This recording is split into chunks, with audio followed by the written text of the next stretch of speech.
All right, time for another driving around fantasy football stock watch. And I want to talk about Rashaad Penny of the Seattle Seahawks. All right, now, Penny is quite a story this summer in terms of 2022 fantasy football and drafts that are really starting to get underway big time now. And it's an interesting paradox with Penny because he's entering his fifth season already in the NFL. He was a first-round draft pick out of San Diego State by the Seattle Seahawks. And needless to say, the first 3.75 years of Penny's career have been pretty much a disaster. In his previous 4 years, he's missed a ridiculous 28 games with injury, which is, makes him as unreliable as you can get. Secondly, he's allergic to catching the football. Has never had double-digit catches ever in a season. Just fights the ball whenever it does come in his direction. He's got hands of stone. And so those who are in PPR formats really just look on by when it comes to Penny, and no one can blame them one bit. But, and there is the giant but of December of last year, when Penny was an absolute league winner. Anybody who picked him up off waivers, if he was on waivers in your league, stood a very good chance of winning their league's championship. Penny would rush for 130 or more yards in 4 games down the stretch. 4 out of 5 at one point, and really just put his owners on his back and lit up the fantasy football community as league titles were decided. And that is the last memory that Penny carries with him to the upcoming season. And that has Penny a major talking point when it comes to drafts. So this one's tough for me. I really struggle with it. My knee-jerk reaction is I can't stand Penny, and I've never been able to stomach him. I've never owned him anywhere other than maybe as a depth piece at one time or another. I never sought out the guy, never made it a point to draft him, and I still don't feel that way this year. As electric of a runner as Penny is, and he is, I will give him that. He is a electric runner. Tremendous burst, good power. He could take it the distance whenever he gets daylight. And he showed that, last December.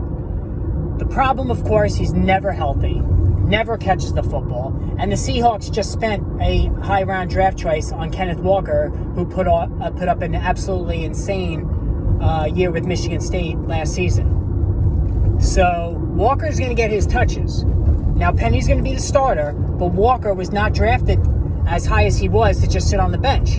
So will it be an even 50-50 split? Maybe not. Maybe it's more 60-40 Penny. But that's still a decent amount of work that Walker's going to get. Now, Chris Carson's out of the picture now. Obviously, he's off into retirement with his neck injury. Loved Chris Carson. I thought he was a really tough runner. Made the most of his ability as a 7th-round draft pick. Salute to him.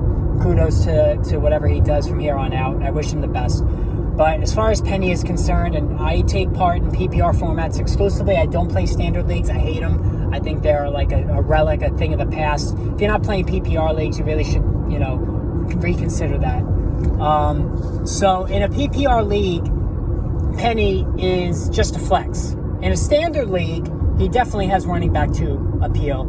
And there is an outside chance he could reach running back 1 status if he somehow miraculously figures out how to stay in one piece. But again, you have to always look past small sample sizes. And that was a small sample size, what we saw at the end of last season. The previous 3.5 years were nothing short of a disaster, as I said earlier. And that can't be ignored, okay? There's obviously recency bias in fantasy sports. There always has been. But when it comes to Penny, you just don't punish yourself by investing in the guy, because it's usually going to end up badly. And Kenneth Walker, who was very durable with a ton of work for Michigan State last year, has ability. We don't know if he could catch the football. Michigan State didn't prioritize throwing the football to their backs. So it's still an open question about whether Walker can catch the ball. But he can't be any worse than Penny, let's face it. So in terms of Rashaad Penny this year, I'm not chasing him. As I said, I'm in PPR leagues. If the price is right, and he is pretty affordable right now. His ADP, I think, has him in the 7th round range, which is not bad. Considering what he could provide if he stays healthy, but there is the if again with Penny. So I'm not chasing him. If he falls into my lap, I'll take him, but I'm really just not, Walker's a better value to me in terms of Seattle running backs anyway, but I'm just not actively going after him. Myself and many others in the fantasy football community have been burned by him in the past. And unlike somebody like a Saquon Barkley or Christian McCaffrey, who catches the football but also has been very injury prone, you can kind of look past the injury a little bit more when you know you're getting the full package of numbers, which you're not getting with Penny. So good luck if you invest with Penny. I wish you nothing but the best, but it could be scary. So anyway, if you like the video, subscribe on our YouTube channel, the Fantasy Sports Boss on YouTube, and also you can find us on Twitter at RotoBoss. Drop us a follow there. And yeah, whenever I'm driving around, I like to post videos of players that are on my mind.